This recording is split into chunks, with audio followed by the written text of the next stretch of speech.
रूस और यूक्रेन के बीच चल रहा युद्ध अब एक नए और बेहद खतरनाक दौर में प्रवेश करता दिख रहा है। शुरुआत में टैंक, मिसाइल, लड़ाकू विमानों की लड़ाई के रूप में शुरू हुई संघर्ष जो है अब ड्रोन वॉर में बदल चुका है।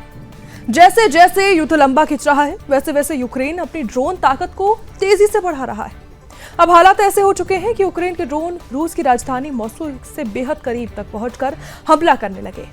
यूक्रेन के जो राष्ट्रपति उन्होंने दावा भी किया है कि उनके देश के लंबी दूरी के वार करने वाले ड्रोन अब रूस के अंदर 500 किलोमीटर से भी ज्यादा दूर तक हमला करने में सक्षम है। यह बयान ऐसे समय में आया है जब यूक्रेन ने रूस पर अब तक के सबसे बड़े ड्रोन हमले में एक को अंजाम दे चुका है। इस हमले के बाद मॉस्को समेत कई इलाकों में अफरा तफरी का माहौल है। रूस की सुरक्षा व्यवस्था पर भी गंभीर सवाल खड़े हो रहे हैं। रूस के मुताबिक इस बड़े हमले में कम से कम 4 लोगों की मौत हुई है, जिनमें मॉस्को क्षेत्र के 3 लोग शामिल हैं।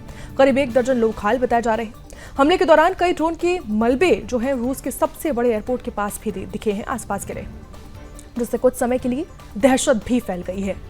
हालांकि रूस का कहना है कि एयरपोर्ट को बड़ा जो नुकसान है वो नहीं पहुंचा है। ज़ेलेंस्की ने साफ शब्दों में कहा है कि रूस की मजबूत एयर डिफेंस सिस्टम अब यूक्रेन के ड्रोन हमलों को पूरी तरह से रोकने में विफल जो है वो नहीं हो रही, सफल है वो।